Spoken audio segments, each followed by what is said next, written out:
Hello मेरे प्यारे बच्चों, आप कैसे हो? आई होप आप अच्छे होंगे।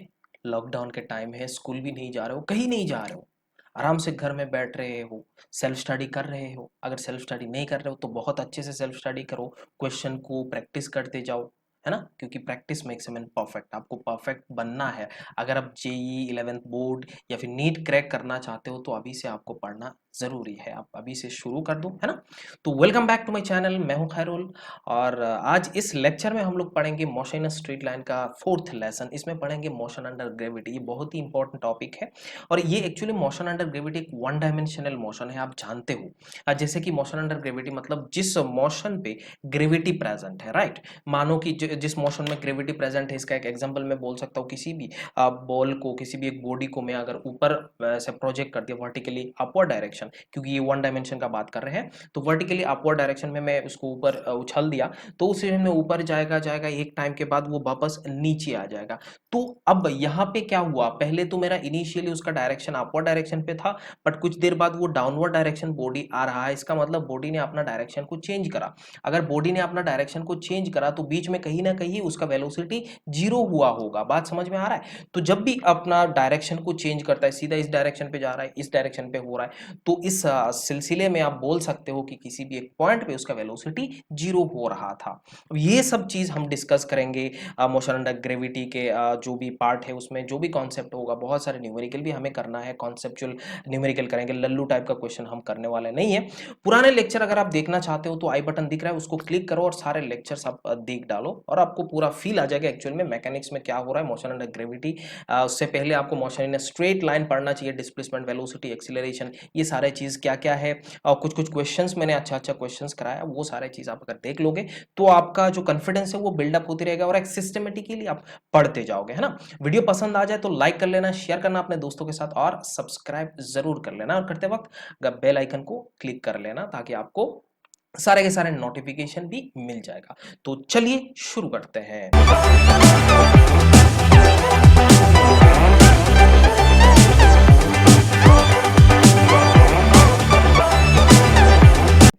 तो बच्चों पहला हमारा फ्री फॉल आ रहा है। फ्री फॉल हम किसको कहते हैं? जैसे मैं पहले आपको बोल देता हूँ, अब एग्जांपल बोल लेता हूँ। जैसे आप यहाँ पे टेबल पे आप ऐसे मोबाइल को रखे हुए हो, आपके हाथ लग के नीचे गिर गया, तो नीचे जब ये गिर जाएगा तो ये नीचे कैसे गिरेगा? Due to gravitational force of attraction. हम जानते हैं अर्थ क्या करता है, किसी भी बॉडी पे अपना ग्रेविटेशनल फोर्स ऑफ अट्रैक्शन लगाता है। तो जब मैं इसको ऐसे, इसको मानो ये टेबल है, साइड में पड़ा, वो ये नीचे गिर गया, तो ड्यू टू ग्रेविटेशनल फोर्स वो नीचे आ गया। अगर हम यहाँ पे जो एयर रेजिस्टेंस है अगर उसको हम इग्नोर करते हैं, दैट टाइप ऑफ मोशन, जब हम एयर रेजिस्टेंस को इग्नोर करेंगे और फिर हम मोशन को एनालाइज करेंगे, that type of motion is called free fall. Actual में उसको हम लोग क्या बोलते हैं? फ्री फॉल बोलते हैं। तो यहाँ पे मैंने यहाँ पे बोला, देखो, if air resistance has a negligible effect, इसमें कोई नेग्लिजिबल इफेक्ट है, उसका कोई इफेक्ट ही नहीं है, मतलब इसमें पता ही नहीं चल रहा है एयर रेजिस्टेंस क्या हो रहा है ना। तो एयर रेजिस्टेंस मतलब एक रेजिस्टेंस आएगा जिसको ओपोज करेगा, नीचे जाते वक्त ये ओपोज कर रहा है, तो उसको हम नेग्लेक्ट कर लेते हैं, नेग्लिजिबल इफेक्ट आ रहा है इसीलिए, है ना? तो अगर कम डिस्टेंस है तो उस सिचुएशन में आपको पता चल जाता है ठीक है ये तो नेग्लिजिबल है। Then it is valid to assume that the object's acceleration is entirely due to gravity. ये हम जानते हैं एंटायरली ड्यू टू ग्रेविटी के कारण ही इसका एक्सीलरेशन होता है। In that case, in this case the motion is called free fall. इस केस को हम लोग क्या बोलते हैं? फ्री फॉल मोशन बोलते हैं। जैसे मैंने पहले अभी भी बता दिया, ये किताबें डेफिनेशन है, आप थोड़ा एक बार पढ़ लेना, उसमें क्या कुछ नहीं है, रॉकेट साइंस तो है नहीं, है ना? तो आपको यहाँ पे क्या पता चला, मैं आपको एग्जांपल दे के बता देता हूँ। मानो यहाँ पे आपका टेबल है और इसके ऊपर ऐसे कोई भी बॉडी को रखा और आपके हाथ लग के ये नीचे गिरने चालू कर दिया, तो इस सिचुएशन में आप जानते हो एक्सीलरेशन ड्यू टू ग्रेविटी, जो भी आपका फोर्स है वो ग्रेविटेशनल फोर्स इस डायरेक्शन पे लगता है, तो फोर्स डिवाइडेड बाई एम आपको क्या मिलता है? एक्सीलरेशन मिलता है। और वो एक्सीलरेशन का वैल्यू क्या आता है? mg आता है, बिकॉज हम जानते हैं इस बॉडी पे सिर्फ और सिर्फ एक ही फोर्स लग रहा है जो mg फोर्स है, और mg फोर्स के कारण ये नीचे आ रहा था। अब mg डिवाइडेड बाय मास आपको क्या मिलेगा, एक्सीलरेशन मिलेगा, and that acceleration is called acceleration due to gravity. अगर हम यहाँ पे एयर रेजिस्टेंस को नेग्लेक्ट कर रहे हैं, क्योंकि एयर रेजिस्टेंस ये नीचे आ रहा है तो एयर रेजिस्टेंस अपवर्ड डायरेक्शन पे होगा, तो इसको अगर हम नेग्लेक्ट कर रहे हैं तो that type of motion is called free fall. और ये एक्चुअल में जब हम इसको नेग्लेक्ट करते हैं तो ये शॉर्ट डिस्टेंस होना पड़ेगा, इतना ज्यादा नहीं। पता चला कि वो अब एयरक्राफ्ट चल रहा है तो उसके ऊपर से नीचे गिरा दिया तो उस सिचुएशन में एयर रेजिस्टेंस नहीं आएगा, ऐसा नहीं है। लेकिन मैं आपको और एक चीज बता देता हूं, उस बॉडी में कुछ मास होना पड़ेगा, जो भी हमने लेंथ, छोटा लेंथ ही पकड़ा, छोटा हाइट पकड़ा, लेकिन उस सिचुएशन में उसका कुछ अच्छा मास होना चाहिए। जैसे आप अगर एक पेज, एक पेपर को, अगर एक पेज जो भी आपका एक शीट है उसको अगर आप नीचे गिराओगे तो उस सिचुएशन में एक्सीलरेशन ड्यू टू ग्रेविटी नहीं आएगा, उसमें एयर रेजिस्टेंस ज्यादा लग जाएगा, तो ये धीरे धीरे धीरे धीरे नीचे आते रहेगा। हालांकि ये ऊपर भी जा सकता है, आप ये रियल लाइफ एग्जांपल है, आप देख सकते हो। ऊपर से अगर आप एक पेज को अगर ऐसे नीचे गिराओगे तो वो तुरंत नहीं गिरता है, लेकिन आप एक पेन को अगर आप यहाँ से ऐसे हाथ से छोड़ दोगे तो तुरंत ये नीचे गिर जाता है। तो वो पेपर के लिए वो वैलिड नहीं है, पेपर के लिए वो free fall is not valid, but कुछ मास होगा, कुछ अच्छा खासा मास है, तो उस सिचुएशन में हम इसको फ्री फॉल कहते हैं। तो एक्चुअल में क्या है, ये फ्री फॉल मोशन एक वन डायमेंशनल मोशन है। जैसे हमने मोशन स्ट्रेट लाइन पे जैसे पढ़ा था, इस डायरेक्शन पे मोशन हो रहा था, ये इस डायरेक्शन पे हो रहा था, तो एक ही डायरेक्शन पे स्ट्रेट लाइन पे अलोंग द स्ट्रेट लाइन अगर मोशन हो रहा है, that type of motion is called straight line motion. क्या बोलते हैं इसको, स्ट्रेट लाइन मोशन बच्चों, इसमें कोई शक वाली बात नहीं है। हालांकि आप यहाँ पे क्या कर रहे हो, मानो कि ये आप हो, ये आप हो, मानो आपके हाथ है ये, और आपने एक बॉल को या फिर एक बॉडी को आपने ऊपर प्रोजेक्ट कर लिया विद सम वेलोसिटी भी, तो ये ऊपर जाएगा, ऐसे ऐसे जाएगा, लेकिन एक टाइम के बाद वो नीचे आना शुरू कर देगा। अब नीचे जब आना शुरू करेगा उससे पहले यही कहीं ना कहीं एक पॉइंट पे क्या हो रहा था, ये अपना वेलोसिटी जो है वो जीरो बना रहा था। अब ये जो वेलोसिटी, जिस पॉइंट पे ये वेलोसिटी जीरो बन रहा था, उसको हम लोग बोलते हैं हाईएस्ट पॉइंट, क्योंकि उसके ऊपर और जा ही नहीं सकता, क्योंकि उसके ऊपर अपवर्ड डायरेक्शन पे कोई वेलोसिटी ही नहीं है बच्चों, ये चीज आपको दिमाग में रखना है। उसके बाद ये यहाँ पे जीरो है, एंड ड्यू टू एक्सीलरेशन और ड्यू टू ग्रेविटी जो है, एक्सीलरेशन के कारण ये एक्सीलरेशन बॉडी को क्या करेगा, नीचे ले आएगा। तो उससे पहले इस मोशन को हम अच्छे से एनालाइज करेंगे, फिर हम देखते हैं यहाँ पे जो एक्सीलरेशन है वो क्या है, एक्चुअल में कांस्टेंट है। ये एक्सीलरेशन क्या है बच्चों, ये कांस्टेंट एक्सीलरेशन है। एक्सीलरेशन जो जी है वो कांस्टेंट है, हम जानते हैं एक हाइट तक, लेकिन अगर बहुत ही ज्यादा हाइट हो जाएगा तो उस सिचुएशन में जी इज वेरिएबल बन जाता है, राइट। तो आप ग्रेविटेशन चैप्टर में ये आप क्लास 9 में भी पढ़ के आए हो, इसमें कोई इशू नहीं है, अर्लियर क्लासेस में तो आपने पढ़ा ही है। ओके ये चीज हो रहा था, अभी इसको एनालाइज करेंगे। उससे पहले देखते हैं, जैसे हम लोग काइनेमेटिक इक्वेशंस पढ़े थे जब हमारा एक्सीलरेशन कांस्टेंट हुआ करता था, तो उस सिचुएशन में हमने कुछ स्पीड इक्वेशंस बताए थे। जैसे अब एक एक स्पीड इक्वेशन में आपको बता देता हूँ, ये मैं मिटा देता हूँ क्योंकि ये मैं आपको अच्छे से बताने वाला हूँ, इसमें कोई इशू नहीं है। जैसे मैं बोल लेता हूँ v equals to u plus a t, और यहाँ पे v square equals to u square plus twice a s, और फिर s equals to U T plus half A T square, फिर एस एन तब बोल सकते हो डिस्प्लेसमेंट है यहाँ पे u plus a t a divided by two into two n minus one. तो ये सारे हमारा क्या था, वेक्टर, मैंने यहाँ पे बोला था ये वेक्टर फॉर्म में है बच्चों, ये वेक्टर फॉर्म में, ये v वेक्टर, ये भी वेक्टर, ये भी वेक्टर, सारे के सारे, सॉरी यहाँ पे v square means v dot v, v dot v, तो ये और ये दोनों डॉट प्रोडक्ट में है, एस वेक्टर है, यू वेक्टर है, एंड अगेन ए वेक्टर है।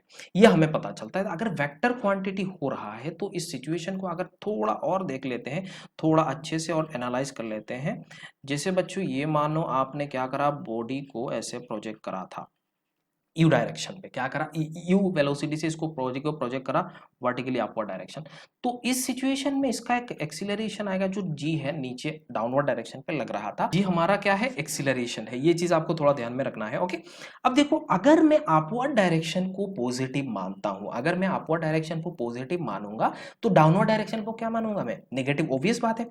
अगर मैं अपवर्ड डायरेक्शन को पॉजिटिव मान रहा हूं तो डाउनवर्ड को मैं क्या मानूंगा, डाउनवर्ड मेरा हो जाएगा नेगेटिव।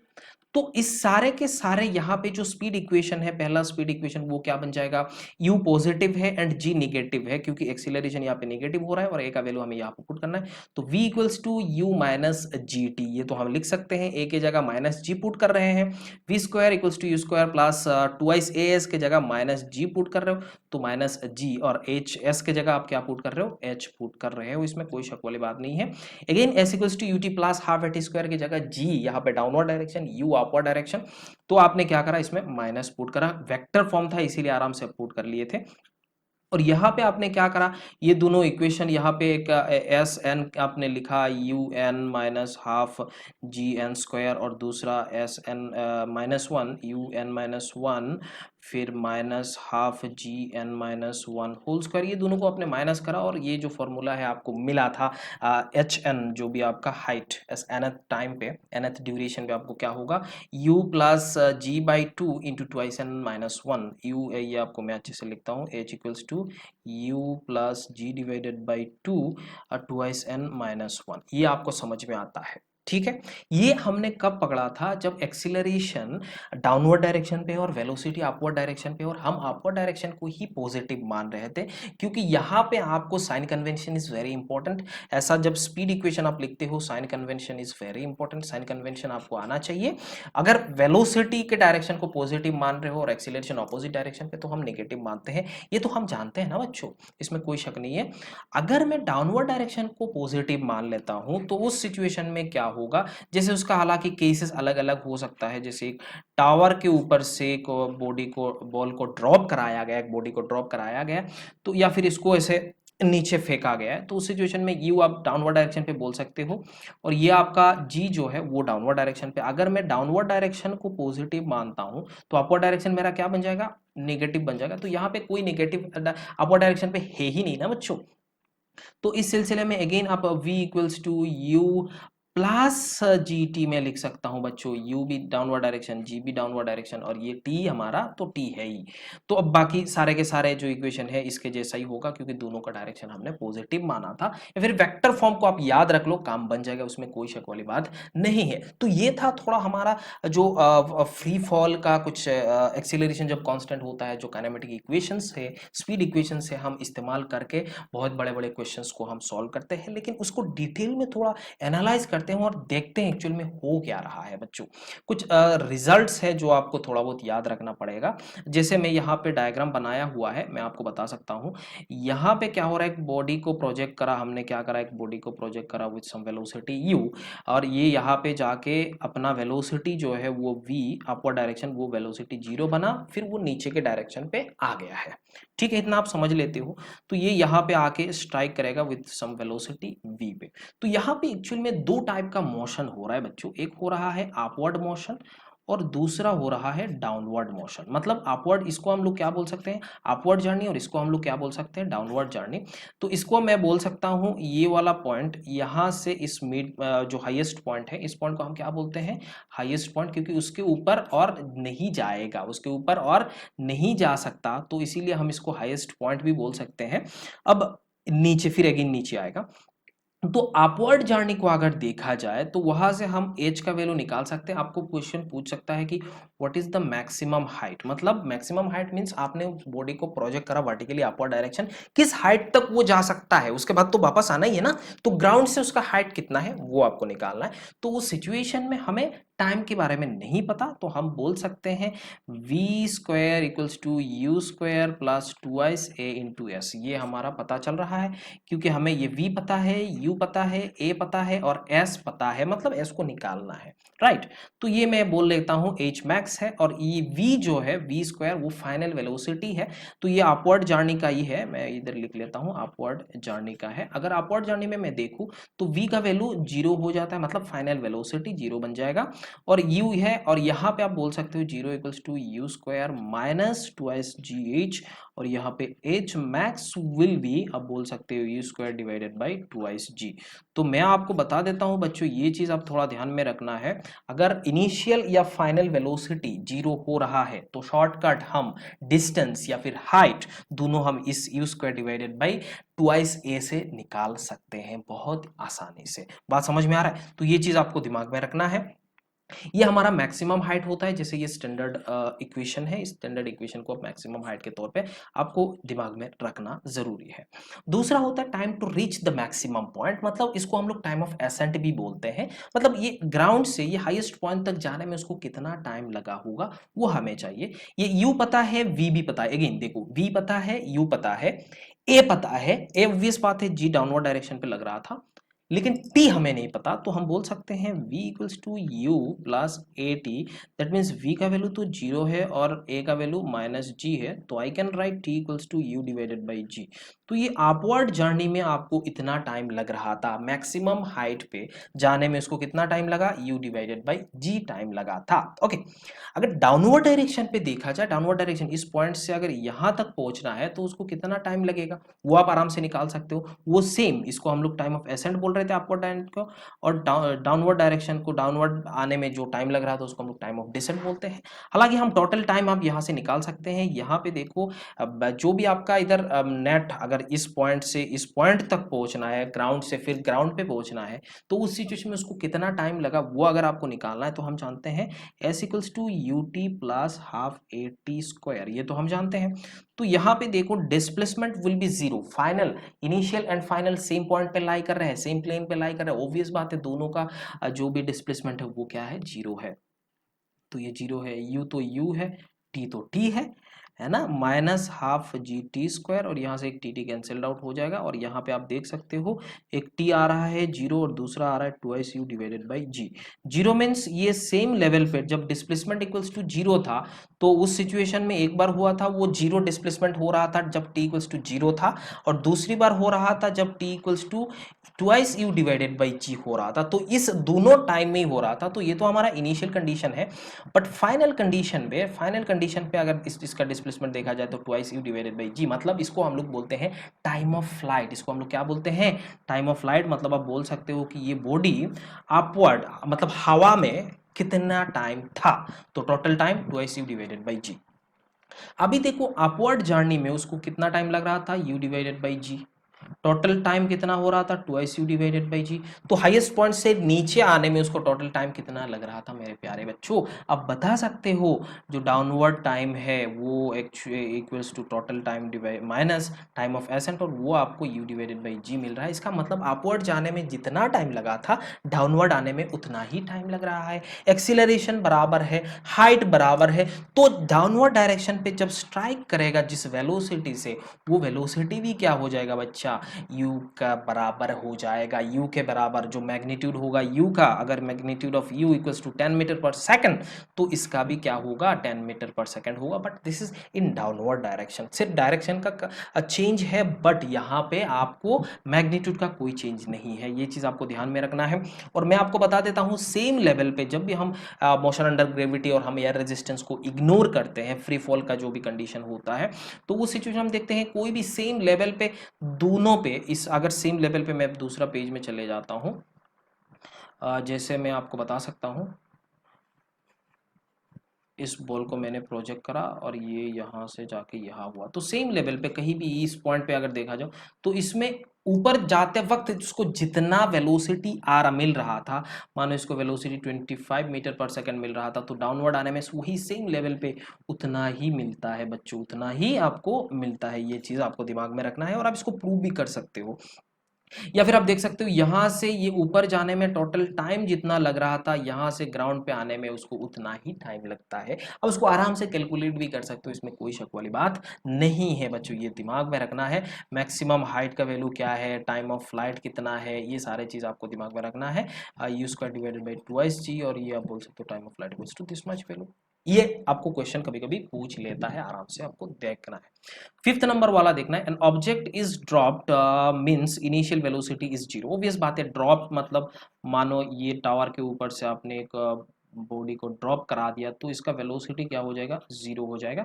तो initial velocity is zero from height h, it's speed on reaching the ground is ये v equals to under root twice g h. ऐसा क्यों होगा, आप देख सकते हो अगर इसका वैल्यू h है तो हम बोल सकते हैं v square equals to u square plus twice a s, और यहाँ पे v का वैल्यू तो v है, जो भी आप v निकालना है, u का वैल्यू यहाँ पे जीरो है, और ये twice g into h, under root लगा दो, काम बन गया। तो v equals to under root twice g h, और यहाँ पे आपको देख सकते हो जो इसको टाइम टेकन कितना टाइम यह लगता है वो आप देख सकते हो, under root twice H divided by ji.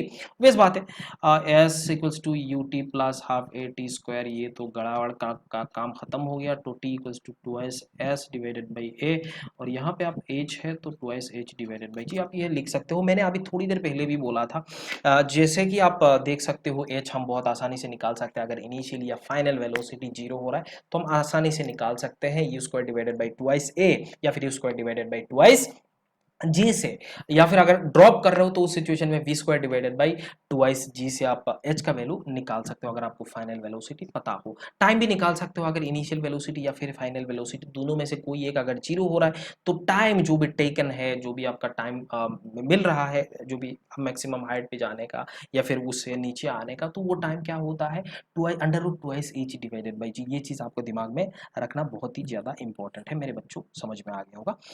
6 number point क्या है, the particle has the same speed at point on path while going vertically up and down. Same यहाँ पे इस पॉइंट पे अगर इस पॉइंट पे वेलोसिटी v आ रहा था तो इस पॉइंट पे वेलोसिटी v ही आएगा, लेकिन ये अपवर्ड डायरेक्शन पे, ये डाउनवर्ड डायरेक्शन, जो मैंने प्रीवियस स्लाइड में आपको ये बतला दिया था। कोई शक वाली बात नहीं है, आप आराम से इसको सॉल्व कर सकते हो, बहुत आसान है बच्चों। जैसे ये वाला मैंने आपको बताया था, इसको ऐसे during time of s and a is minus g, speed decreases and velocity becomes less positive, ऐसा देख सकते हो। जैसे यहाँ पे आप इसको, यहाँ पे क्या हो रहा था, velocity upward direction, acceleration downward direction, that means वो हो क्या रहा था, वेलोसिटी यहाँ पे आपका डिक्रीज हो रहा था। वेलोसिटी क्या हो रहा था बच्चों, डिक्रीज हो रहा था, देख सकते हो v मतलब final at time t, v at velocity at any time v minus g into t. अब टाइम बढ़ाते जाओगे तो वेलोसिटी क्या होते जाएगा, डिक्रीज होते जाएगा, टाइम बढ़ाते जाओगे तो वेलोसिटी डिक्रीज होते जाएगा, तो at time u divided by G पे ये वेलोसिटी क्या बन जाएगा, जीरो बन जाएगा, जो यहाँ पर था, है ना। एट हाईएस्ट पॉइंट यहाँ पे ये जीरो हो जाता है, बट इस पॉइंट पे एक्सीलरेशन तो है ही, तो इस एक्सीलरेशन के कारण जैसे कि यहाँ पे स्टॉप हो गया, अगर यहाँ पे एक्सीलरेशन नहीं होता तो ये वापस नीचे नहीं आता, वहीं पे खड़ा रहता बिंदास, वहीं पे आराम करता, है ना। लेकिन यहाँ पे एक्सीलरेशन है, जैसे प्रीवियस लेक्चर में मैंने एक चीज आपको बताया था, ये यहाँ पे गया वेलोसिटी v जीरो हुआ था, बट एक्सीलरेशन इस डायरेक्शन पे लग रहा था, तो ये अब वापस इस डायरेक्शन पे आ रहा था।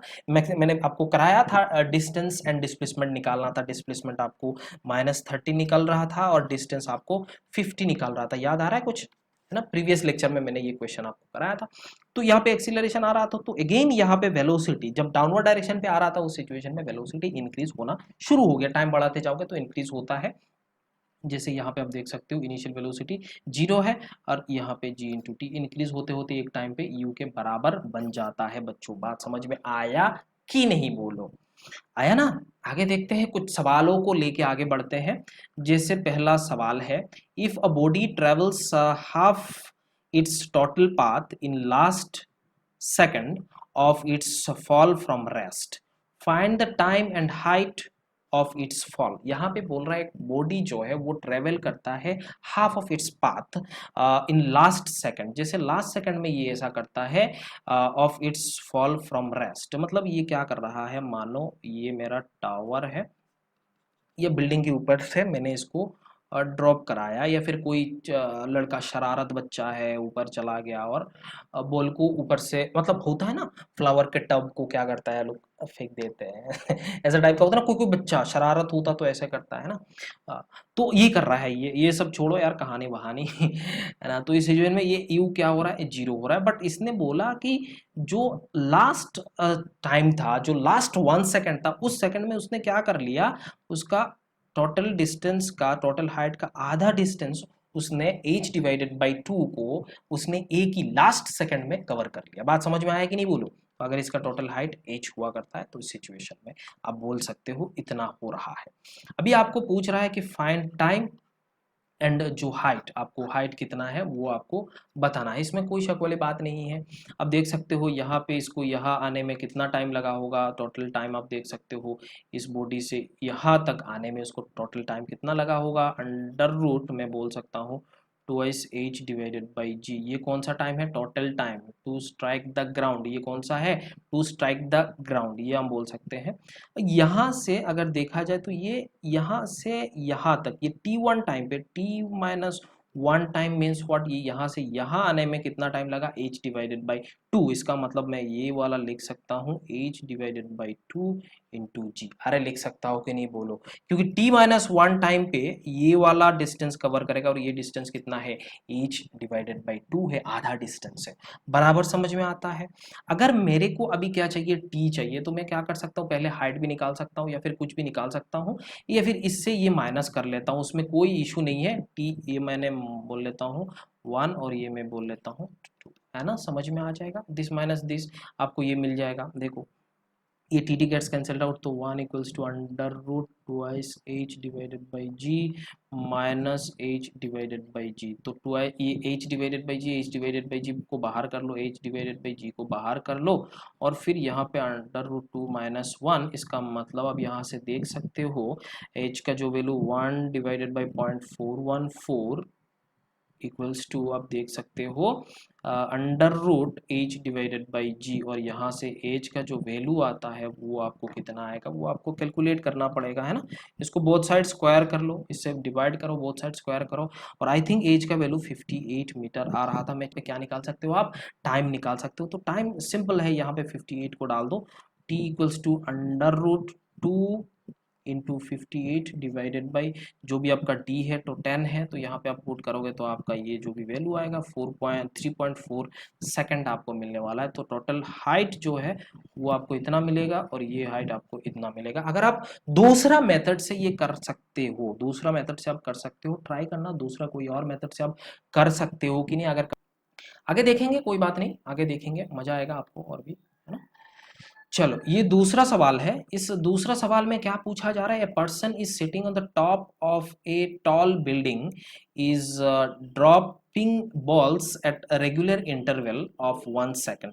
इसने ऊपर खड़ा है, वो ऊपर बैठा हुआ है, एक टॉप ऑफ ए बिल्डिंग यहाँ पे बैठा हुआ है, चेयर लेके बैठ गया और शरारती है आदमी।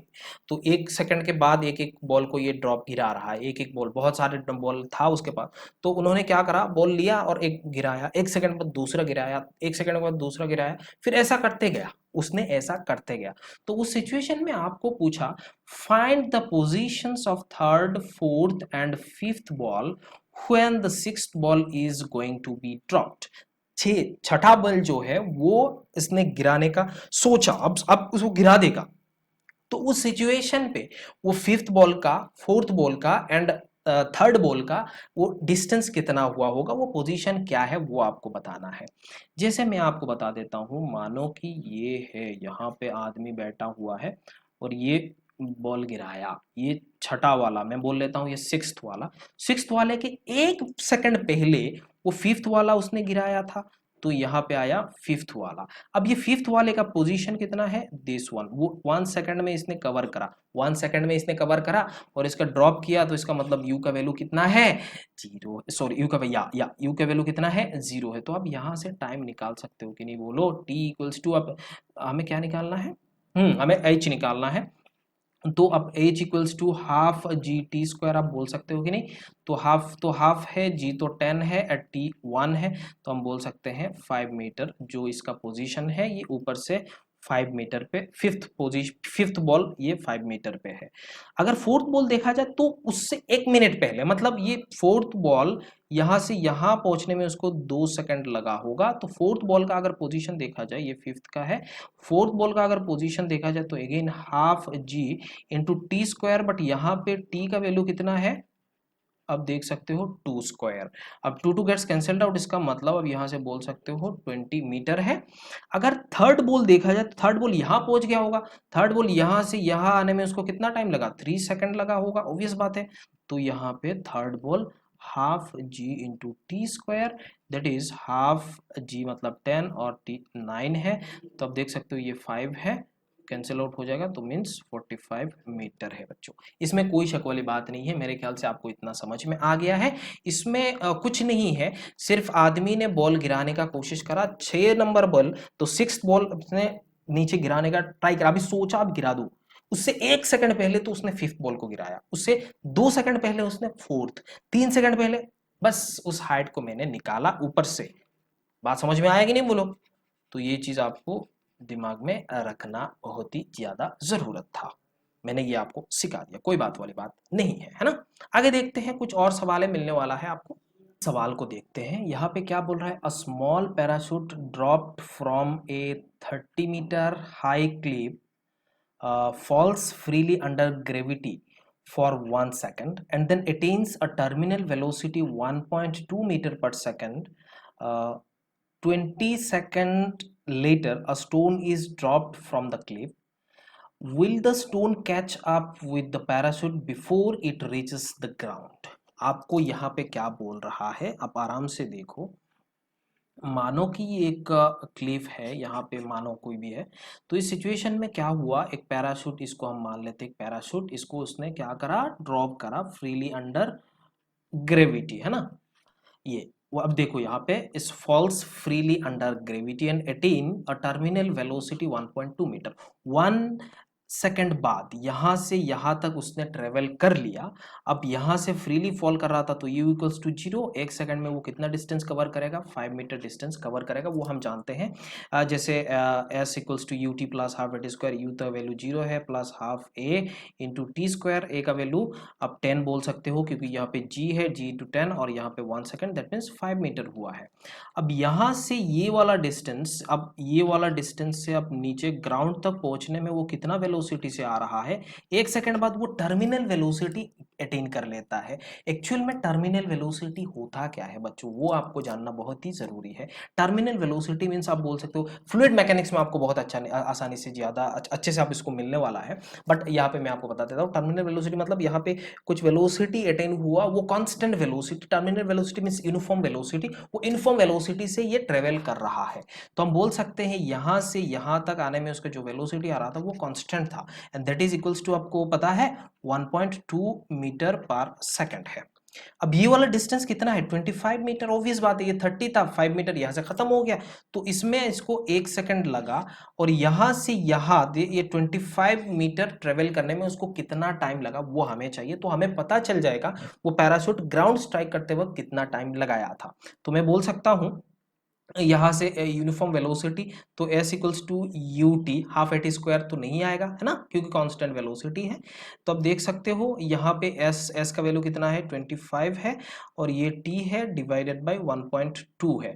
तो इस हिसाब से आपका t का वैल्यू जो है वो कितना आएगा, देखो बच्चों, यहाँ पे ये इधर कैंसिल आउट हो जाएगा, तो 250 डिवाइडेड बाई 12, तो आप बोल सकते हो 2, और यहाँ पे 0.8, मतलब लगभग लगभग अप्रोक्सीमेटली आप बोल सकते हो 20.8 सेकंड लग रहा है ये वाला। तो टोटल अगर आप देखोगे टोटल टाइम टेकन, ये पैराशूट इस 30 मीटर से ग्राउंड स्ट्राइक करने में उसको टोटल टाइम कितना लगा था, तो टोटल टाइम मैं बोल सकता हूँ पैराशूट का कितना होगा, 20.8 प्लस 1 सेकेंड, दैट इज आप बोल सकते हो 21.8 सेकेंड।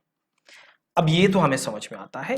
20 सेकंड बाद इनिशियली जब ये शूट करा वगैरह वगैरह सब कुछ हुआ, 20 सेकंड बाद एक स्टोन को ड्रॉप कराया गया, 20 सेकंड बाद एक स्टोन को ड्रॉप कराया गया, तो स्टोन यहां से यहां पहुंचने में कितना टाइम लगाएगा, 30 मीटर ट्रेवल करने में। तो देख सकते हो उसका s equals to U T plus half A T square, और ये u का वैल्यू तो गया काम से, और ये 30 और ये 20 और इधर से 100, अंडर रूट 6 होगा, तो अंडर रूट 6 आप लगभग लगभग बोल सकते हो 2.45 सेकंड। तो आप देख सकते हो पैराशूट पहले उसने ड्रॉप कराया, पैराशूट ड्रॉप कराने का 20 सेकंड बाद, 20 सेकंड बाद एक स्टोन को उसने ड्रॉप कराया। अब ये स्टोन ग्राउंड पे आने में कितना टाइम लगाया, 2.45 सेकंड।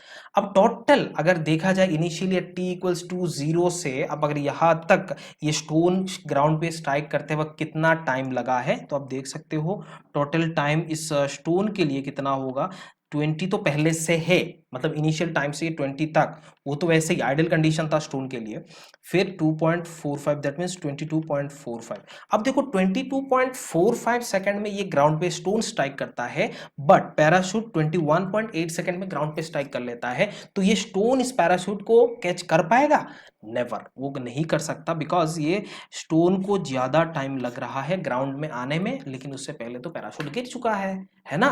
तो ये आपको बोल सकते हो कि ये स्ट्राइक नहीं कर पाएगा, वो कैच नहीं कर पाएगा, ये आप देख सकते हो, इसका आंसर वही है, इस कैनॉट कैच। ओके, दूसरा सवाल देखते हैं। देखो, अ balloon is going up with uniform speed 20 meter per second. It was at height of 100 meter from ground. Okay, हमें समझ में आ गया। When a stone is dropped from its bucket, okay, balloon से उस बकेट से एक स्टोन को ड्रॉप कराया गया. Find the time taken by the stone to reach the ground and the height of balloon from the ground when the stone hits the ground. okay, हमें ये समझ में आता है. तो देखो एक सेकंड के लिए हम देख लेते हैं. ये हमारा ग्राउंड है और ये मैं बोल लेता हूँ एक बैलून है. ये क्या है? हमारा बैलून है. मैं बोल सकता हूँ ये बैलून है और इस पे एक ऊपर जा रहा था 20 मीटर पर सेकंड रफ्तार से. एक स्टोन को मैंने यहाँ पे गिराया, ड्रॉप करा, लेकिन ये स्टोन आप यहाँ से अगर देखोगे तो इस सिचुएशन में आप इस रेफरेंस से अगर देखोगे तो आपको दिखेगा जो स्टोन उसने गिराया लेकिन स्टोन ऊपर जा रहा था. जैसे किसी भी चीज को आप ऊपर मतलब ऊपर चढ़ रहा है तो उस सिचुएशन में ड्रॉप करता है तो ये बॉडी भी क्या करेगा, थोड़ी देर के लिए वो इसे ऊपर जाएगा फिर वापस नीचे आएगा. तो ये कंडीशन क्या होने वाला है मैं आपको बताता हूँ. जैसे ये थोड़ा इतना वेलोसिटी से 20 मीटर पर सेकंड रफ्तार से ये ऊपर भी जाएगा बैलून के साथ साथ ऊपर जाएगा और फिर ये ऐसे नीचे होके आए जाएगा. बात समझ में आया कि नहीं? तो यहां से यहां का इतना डिस्टेंस आपको 100 दिख रहा है जो इनिशियल इस पॉइंट से इसने छोड़ा था. इनिशियल रफ्तार इतना है. तो आप यहां से देख सकते हो जो बैलून का जो स्पीड था वो स्टोन अचीव कर लिया. बैलून का जो स्पीड था वो किसने अचीव कर लिया? स्टोन ने अचीव करा. फिर ऐसे जा रहे थे और छोड़ दिया बीच में तो ये ऊपर गया. फिर ऊपर गया गया गया एक टाइम पे मैक्सिमम हाइट उससे ऊपर नहीं जा पाएगा. क्यों? क्योंकि उसका वेलोसिटी 0 बन जाएगा. उसके बाद ये नीचे आना शुरू कर देगा. तो ये आपको निकालना है. अब यहाँ पे पूछ रहा है कि ये टाइम कितना लगाएगा ग्राउंड पे स्ट्राइक करने में. तो देखो यहाँ पे हमें velocity u equals to 20 metre per second मिल रहा है. a equals to -10 because a is in downward direction, that is g, value of g 10 है. 10 metre per second square. h का वैल्यू देखो ये हमारा इनिशियल है ना, और ये हमारा फाइनल है. तो final minus initial will be your h, that is -100. तो अगर मैं यहाँ पे s equals to U T plus half A T square वाला फॉर्मूला यहाँ पे पुट कर दूँ, अप्लाई करूँ तो मैं लिख सकता हूँ -100, u का वैल्यू 20 इंटू टी और फिर यहाँ पे माइनस ये आप 10 इंटू टी स्क्वायर आप लगा सकते हो. ये 5 है तो 5 से इसको डिवाइड कर लो, माइनस कर लो. यहाँ पे 5 मतलब टी स्क्वायर माइनस 4t और यहाँ पे आप देख सकते हो ये 5 मतलब -20 इक्वल्स टू 0. तो ये आपका बन जाता है. इसको अब सॉल्व करना पड़ेगा आपको. तो देखो यहाँ पे 5t स्क्वायर को इस साइड में ले आता हूँ तो टी स्क्वायर यहाँ पे हमने कैंसिल आउट करा और यहाँ से जो t का वैल्यू आ रहा था आप यहाँ से देख सकते हो t का वैल्यू कितना है. तो आई थिंक आपको यहाँ पे मिलने वाला है 6 पॉइंट समथिंग मिलेगा. मैं आंसर बता देता हूँ आपको. यहाँ पे 6.9 सेकंड इस टोटल टाइम लगेगा. जो भी होगा 2 टाइम आएगा वहां से, एक्चुअल में यही टाइम आपको लगने वाला है. तो आप यहाँ पे इसको चेक कर लीजिएगा इतना टाइम ग्राउंड पे स्ट्राइक करने में लगेगा. उसके बाद आपको पूछा कि इतना टाइम पे देखो ये बैलून ऊपर जा रहा था कितना रफ्तार से, कांस्टेंट रफ्तार से, राइट, यूनिफॉर्म स्पीड से ऊपर जा रहा था 20 मीटर पर सेकंड. तो इतना टाइम में ये स्टोन नीचे गिरा बट ये बैलून क्या हो रहा था, ऊपर जा रहा होता, ऊपर चढ़ रहा कि नहीं. तो अब देख सकते हो 6.89 सेकंड तक ये बैलून ऊपर गया. मान लो इस पॉइंट पे पहुंच गया वो. अब यहां से इस पॉइंट जाने में उसको 6.89 सेकंड लगा. तो ये हाइट आप यहां से निकाल सकते हो s equals to you t. अरे हाफ ए टी स्क्वायर नहीं आएगा क्योंकि यूनिफॉर्म स्पीड है. तो अब देखो s equals to you t मतलब 20 मल्टीप्लाइड बाई 6.89 तो भी आएगा वो आप 130 वगैरह इतना टाइप का कुछ आएगा, 137 आई थिंक अप्रोक्सीमेटली, है ना. उसके बाद अब देखो इसने जब इनिशियली t इक्वल्स टू 0 था तो उस सिचुएशन में ये 100 मीटर ऊपर था. तो आप देखो यहाँ पे जो भी क्वेश्चन पूछा गया है कि height and the height of balloon from ground when stone hits the ground. जब स्टोन हिट्स द ग्राउंड करेगा उतना बैलून यहाँ पे है 100 मीटर ऊपर है. तो उस सिचुएशन में स्टोन को मैंने गिराया तो स्टोन नीचे गिरा और बैलून ऊपर चढ़ा. तो ये ऊपर चढ़ा 6.89 सेकंड तक इतना. तो ये हाइट कितना हुआ 137 हुआ. और उससे पहले तो ग्राउंड से ये कितना 100 मीटर ऊपर था ना. तो टोटल हाइट अगर देखा जाए फ्रॉम ग्राउंड तो आप देख सकते हो 237 मीटर होगा. मेरे ख्याल से यही होगा आंसर. अब इसको एक बार चेक कर लेना, है ना. इसको चेक करना, खुद करना, ट्राई करना. मैं जो समझाने का था मैंने आपको अच्छे से समझा भी दिया है. ओके, आगे देखते हैं कुछ सवाल है. अच्छा सवाल होगा, यहाँ पे बहुत सारे सवाल है मैंने यहाँ पे लिया सारे सारे के सारे अच्छा सवाल है। लल्लू सवाल मैंने करा था, टाइम इधर नहीं गंवाने का है। बहुत लोगों को मैंने देखा है, यूट्यूब में भी देखा है और बहुत अच्छे अच्छे प्लेटफॉर्म में भी मैंने देखा है। मतलब लल्लू टाइप का क्वेश्चन करा रहे हैं यार। लल्लू टाइप का क्वेश्चन हमें नहीं करना है, हम कॉन्सेप्चुअल करना है। लल्लू टाइप का क्वेश्चन आप घर में बैठ के कर सकते हो, मैं क्यों कराऊंगा, है ना। Okay, from the foot of a tower 90 metre high, obvious बात है इसका इतना है, हाइट ऑफ टावर इतना है। A stone is thrown up so as to reach the top of tower, okay, tower तक पहुंच जाएगा। 2 seconds later another stone is dropped from the top of tower, then find when and where two stone meets। मानो ये tower है, 90 metre का एक tower है। इसने t इक्वल्स टू 0 टाइम पे एक बॉडी को, एक क्या पूछा, एक स्टोन, ओके, एक स्टोन को ऊपर चढ़ाया u वेलोसिटी से। ऑब्वियस बात है वेलोसिटी तो देना पड़ेगा, but acceleration due to gravity downward direction ये तो हम जानते हैं। At t equals to 2 second पे आप बोल सकते हो कि ये यहाँ एक दूसरा स्टोन इसको नीचे गिराया, तो u इक्वल्स टू 0 है। इतना हमें समझ में आता है। तो अब कुछ टाइम बाद आप देख सकते हो, कुछ टाइम बाद ये यहां पर पहुंचेगा, इसका मतलब ये ऊपर चढ़ेगा h हाइट और ये नीचे आएगा h minus, sorry 90 minus h metre, ये इतना नीचे आएगा, ये h मीटर नीचे ऊपर जाएगा। अब यही तो होगा ना, टाइम पीरियड हमें निकालना है, मतलब टाइम कितना लगेगा वो हमें निकालना है। तो टाइम हम आसानी से निकाल सकते हैं, इसमें कोई शक वाली बात नहीं है।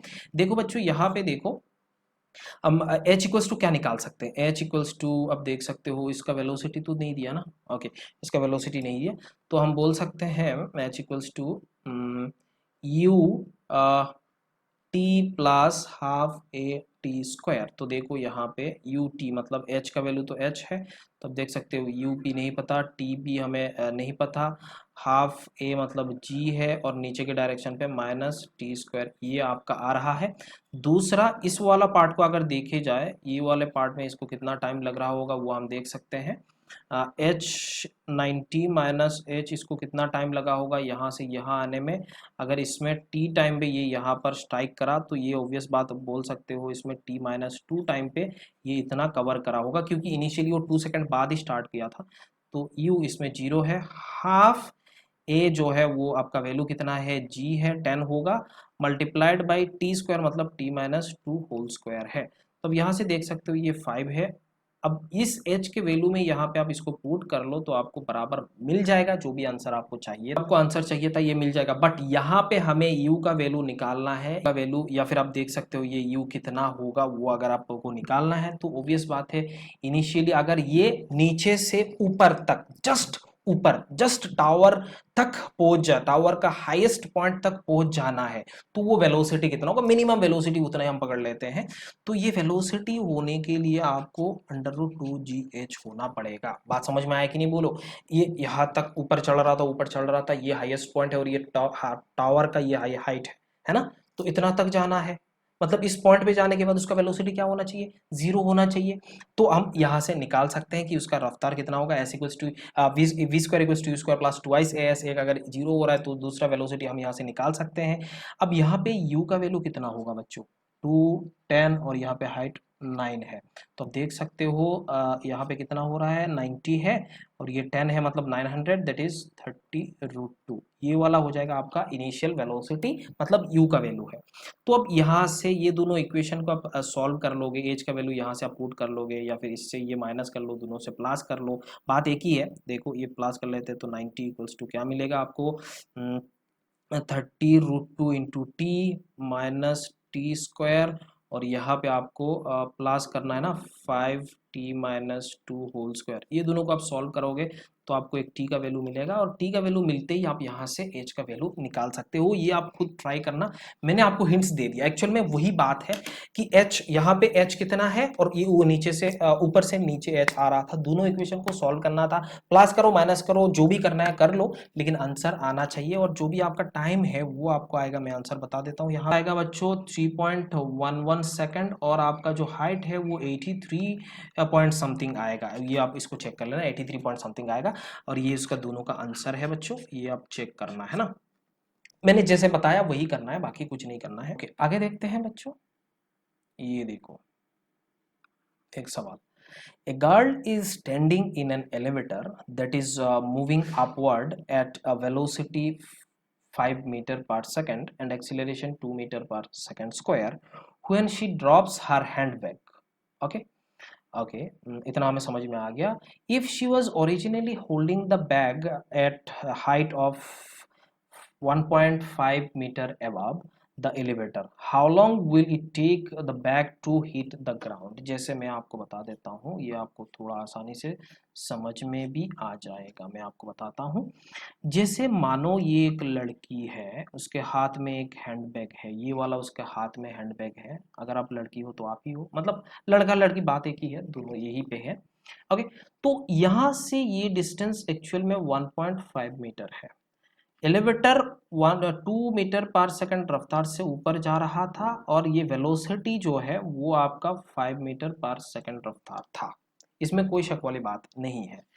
अभी अगर देखा जाए आप ऑब्जर्वर यहाँ पे हो, आप ऑब्जर्वर यहाँ पे हो, तो आपको क्या लगेगा कि ये जो एलिवेटर है वो मूव नहीं कर रहा है. आपको क्या लगेगा, elevator is not moving, elevator का कोई जो भी वेलोसिटी वगैरह वगैरह आपको पता नहीं चलेगा, तो आप रेस्ट में दिखोगे. लेकिन अगर आप इस बॉडी को, जो बैग था उसको देखोगे, तो आपको क्या नजर आएगा कि ये नीचे आ रहा था. ये क्या आ रहा था, ये आपके नीचे आ रहा था. ये नीचे आने में कितना रफ्तार से आ रहा है वो बहुत ही ज्यादा जरूरी है. जैसे आप देख सकते हो, एलिवेटर ऊपर जा रहा था, एलिवेटर क्या जा रहा था, ऊपर जा रहा था. तो इस बैग का जो रफ्तार है वो कितना है, एलिवेटर का रफ्तार जितना होगा उतना ही रफ्तार इसके पास आ जाएगा. तो आप देख सकते हो इस बैग का रफ्तार विथ रिस्पेक्ट टू एलिवेटर, मतलब इनिशियली अगर देखा जाए तो ये आदमी इस बॉडी का, इस बैग का रफ्तार कितना देखेगा, बोलो, जीरो देखेगा. क्या देखेगा, जीरो ही देखेगा, उससे ज्यादा नहीं देखेगा. वो क्यों ऐसा हो रहा है, अगर आप बाहर से देखते हो तो आपको लगता कि ये बैग भी ऊपर जा रहा था एट 5 मीटर पर सेकंड रफ्तार से, और ये एलिवेटर भी जा रहा है, मतलब उतना रफ्तार से जा रहा है, तो ये नीचे आ रहा था विद रिस्पेक्ट टू अगर आदमी देखा जाए तो क्या क्या होगा वो वगैरह वगैरह. लेकिन अगर ये बैग, ये अंदर वाला आदमी जो ऑब्जर्वर है वो देख रहा है, तो ये वेलोसिटी कितना दिखेगा उसको, जीरो दिखेगा. दूसरी बात, अगर इसके रेस्पेक्ट में अगर इस जो इसका एक्सीलरेशन देखा जाए तो ये क्या दिखेगा आपको कि ये तो जी एक्सीलरेशन, जी मतलब अब 10 मीटर पर सेकंड रफ्तार से ये नीचे आ रफ्तार से, तो ये ऐसे ही एक्सीलरेट हो रहा था. साथ साथ में ये भी चल रहा था कि नहीं, बोलो, with respect to that man, तो इसको ज्यादा रफ्तार में जा रहा होगा, ऐसा लगेगा. जैसे ये एक गाड़ी है, ये एक दूसरा गाड़ी है, तो ये दोनों एक ही डायरेक्शन पे, ऑपोजिट डायरेक्शन पे ऐसे चल रहे थे. तो उस सिचुएशन में आप मानो, आप खुद को अगर रेस्ट मानोगे तो आपको लगेगा ये ज्यादा रफ्तार से आ रहा था. बात समझ में आ रहा है कि नहीं. तो acceleration of this bag with respect to that, तो आप देख सकते हो यहाँ पे कितना होगा, 10 नीचे की डायरेक्शन पे आ रहा है और ये भी ऐसा, तो इसको आपको 12 मीटर पर सेकंड स्क्वायर आपको नजर आएगा. तो अब यहाँ पे टोटल हाइट, अब इससे तो ऊपर कितना ऊपर है, 1.5 मीटर ऊपर से ये नीचे स्ट्राइक करेगा. तो आप देखना है S equals to U T plus half A T square. आपको सिर्फ टाइम चाहिए, how long it will take. तो आप देख सकते हो 1.5 आपको है ही, वी यू का वैल्यू 0 है, हाफ ए मतलब यहाँ पे 12 लगा सकते हो, और यहाँ से टी स्क्वायर मतलब यही है, कोई बात नहीं है. तो अब यहाँ से 6 है और ये 50 है और ये 6 है, तो आप देख सकते हो ये कितना हो रहा है, 1/4 T square, that means T equals to 1/2, that is आप बोल सकते हो 0.5 सेकंड. तो ये बहुत ही आसान सवाल था एक्चुअल में बच्चों. ये क्या है, एक्चुअल में बहुत ही आसान सवाल था. ये सवाल को हम रिलेटिव मोशन के हेल्प से और आसानी से करने वाले हैं. हालांकि मैं यहाँ पे रिलेटिव मोशन को ही करा, आपको पता ही नहीं चला एक्चुअल में रिलेटिव मोशन कर रहा था मैं. एक्चुअल में देखो, ये लड़की खड़ी है, उसके हाथ में एक हैंडबैग है, ठीक है, वो एक्सीलरेट कर रहा है एलिवेटर. इतना हमें समझ में आ रहा है. कहां से हम देख रहे हैं, ग्राउंड से अगर देखेंगे तो ऐसा फील होगा. अगर एलिवेटर में ही दूसरा आदमी खड़ा है और वो ऑब्जर्वर है, वो क्या ऑब्जर्व करेगा, एलिवेटर रेस्ट में है, लड़की भी रेस्ट में है, everything is in rest, everything is at rest. ये समझ में आएगा आपको. ओके, अगर ये नीचे गिर रहा है, वो बैग क्या हो रहा है, नीचे गिर रहा है, तो उस आदमी को क्या लगेगा कि नीचे ये बैग ड्रॉप हो रहा है, इसका मतलब उसका इनिशियल जो वेलोसिटी है वो 0 है. इतना हमें समझ में आता है. ओके, अभी ये नीचे आ रहा था, उसका कुछ एक्सीलरेशन आ रहा था, बट एलिवेटर ऊपर जा रहा है, तो दोनों ऑपोजिट डायरेक्शन पे जा रहा है कि नहीं, तो उस आदमी को लगेगा अच्छा ये ज्यादा तेजी में आ रहा है, ये क्या नजर आएगा, वो ज्यादा तेजी में आ रहा है। जैसे मैंने यहाँ पे दो गाड़ी को लिया था और दोनों एक ही डायरेक्शन पे ऑपोजिट डायरेक्शन पे ट्रेवल करें, तो आपको क्या लगेगा, ये आप खुद को अगर रेस्ट मानोगे तो ये ज्यादा रफ्तार से आता है। ये रिलेटिव मोशन का ही कॉन्सेप्ट आप बोल सकते हो, हालांकि यहाँ पे हम आसानी से करेंगे। तो इस इक्वेशन से हम यहाँ पे इसको सॉल्व कर चुके हैं और आंसर जो है वो 0.5 सेकंड है, वो आंसर होगा। आप यहाँ से चेक कर लेना। इवन रिलेटिव मोशन जब आएगा, इस क्वेश्चन को आप दोबारा रिलेटिव मोशन के हेल्प से विद रेस्पेक्ट टू समथिंग ऐसा कर करके आप इसको सॉल्व करके एक बार ट्राई करना। मैं जरूर आपको याद दिलाऊंगा, इसको ट्राई करना, है ना। ठीक है, आगे का सवाल देखते हैं। जैसे देखो ये सवाल, a truck starts from rest with acceleration 1.5 meter per second square while a car 150 meter behind starts from rest with acceleration this much value.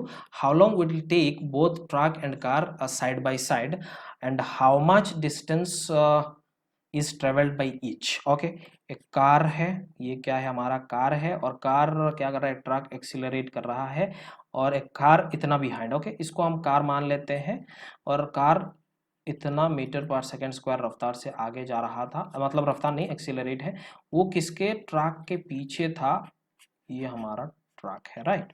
अब यहाँ से ट्रक का रफ्तार कितना है, जो एक्सीलरेशन है वो कितना है, इतना है, ये वेलोसिटी तो नहीं दिख रहा है। ओके, तो ये डिस्टेंस आपको क्या नजर आ रहा है, 150। अब कितना टाइम लगेगा, दोनों साइड बाय साइड जाना है, मतलब कितना टाइम, बहुत ही तेजी से वो चलते रहेंगे, बात समझ में आ रहा है। तो अब अगर देखोगे, अब एक चीज देखो, अगर आप किसको, ट्रक को जाना है ना, ट्रक को जाना है, तो आप देख सकते हो ये आदमी यहाँ पे, ट्रक का ड्राइवर और इसका ड्राइवर दोनों चला रहे हैं, इसको ओवरटेक करना है, तो इसका जो रफ्तार है, उसका जो एक्सीलरेशन है विथ रेस्पेक्ट टू दैट, मतलब ये चल रहा है, वो भी आगे चल रहा था, ये 2 मीटर पर सेकंड रफ्तार से चल, इतना एक्सीलरेशन से चल रहा है, ये 1.5 मीटर पर सेकंड रफ्तार एक्सीलरेशन से आगे जा रहा था। तो अगर नेट देखा जाए तो ये इससे कितना ज्यादा है, 0.5, ये इससे 0.5 ज्यादा है, तो एक्सीलरेशन आप बोल सकते हो 0.5 मीटर पर सेकंड स्क्वायर। दोनों का वेलोसिटी जीरो है, दोनों का वेलोसिटी क्या है, इनिशियल वेलोसिटी ऐसा कुछ नहीं बोला कि ये रेस्ट से ही शुरू किया था ना, ट्रक फ्रॉम रेस्ट, ये भी रेस्ट से हो रहा था, दोनों का वेलोसिटी जीरो है। एस कितना है, ये वाला देखो, ये वाला एस ही होगा, क्यों, क्योंकि ये चलता रहेगा, ये पॉइंट अगर 1.5 मीटर पर सेकंड देगा, इससे ज्यादा है, मतलब ये वाला डिस्टेंस को ही तो इसको कवर करना है, क्या करना है, ये वाला डिस्टेंस ही उसको कवर करना है, इतना एक्सीलरेशन से आगे बढ़ रहा है। तो S equals to UT plus half AT square, तो यहाँ पे ए का वैल्यू हम पुट करेंगे 150 इंटू 2, और ए का वैल्यू कितना है 0.5 इंटू टी स्क्वायर, ये यहाँ से कैंसिल आउट हो जाएगा, तो ये होगा, तो देख सकते हो 3000 डिवाइडेड बाई 5 टी स्क्वायर, अब यहाँ से कैंसिल आउट होगा, तो T equals to under root 600, that means 10√6, तो अब लगभग बोल सकते हो 24.5 सेकंड होने वाला है। 24.5 सेकंड में ये अपना ये कवर कर लेगा, उसमें कोई शक वाली बात नहीं है। ठीक है, अब डिस्टेंस, टोटल डिस्टेंस इसने कितने कितने कवर करा, कितना, तो यहां से आप देख सकते हो, इसका S equals to UT plus half AT square से एस का निकाल लो, इसका S equals to UT plus half AT square से एस निकाल लो, या फिर आप देख सकते हो ये इसका निकालो, पहले ट्रक का निकाल लेते हैं, डिस्टेंस कितना होगा, S equals to UT plus half AT square, rest से शुरू किया था, हाफ ए का वैल्यू कितना है 1.5 इंटू टी स्क्वायर का वैल्यू 24.5, तो इसका जो भी वैल्यू आएगा वो होगा, है ना, कुछ तो वैल्यू आएगा, और कुछ का वैल्यू है 450, कितना है 450 है, और कार का देखा जाए तो ये 450 पहले से है, और ये वाला हमारा कितना होगा, और पहले से 150 है, तो 450 प्लस 150 इक्वल्स टू 600, तो ये देख सकते हो 600 मीटर, आराम से आप इसको चेक कर लेना।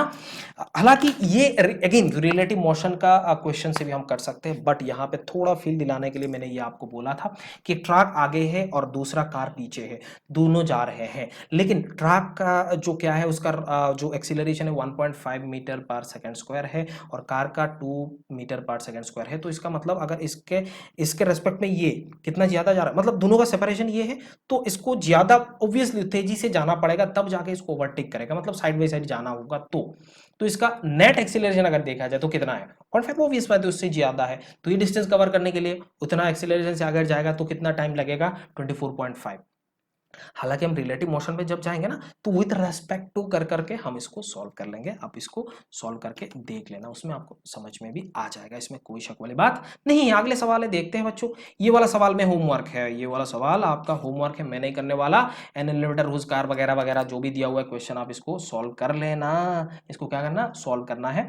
और दूसरा और एक सवाल है, ये वाला सवाल भी आप कर लेना। a particle starts a particle accelerates with a equals to this much value initial velocity दिया हुआ है, फाइंड वेलोसिटी एज डिस्प्लेसमेंट वगैरह वगैरह, उसका answer v equals to this much आना चाहिए। अब इसको चेक करना, और अगर कोई डाउट हो रहा है तो मेरे को कमेंट करके जरूर बताना बच्चों, इसमें कोई शक वाली बात नहीं है। थैंक्स फॉर वॉचिंग, मिलेंगे अगले लेक्चर पे, तब तक आप खुश रहिए और जम के पढ़ाई करिए। वीडियो पसंद आ गया तो लाइक करो, शेयर करो, सब्सक्राइब करो। बात समझ में? Thank you, take care.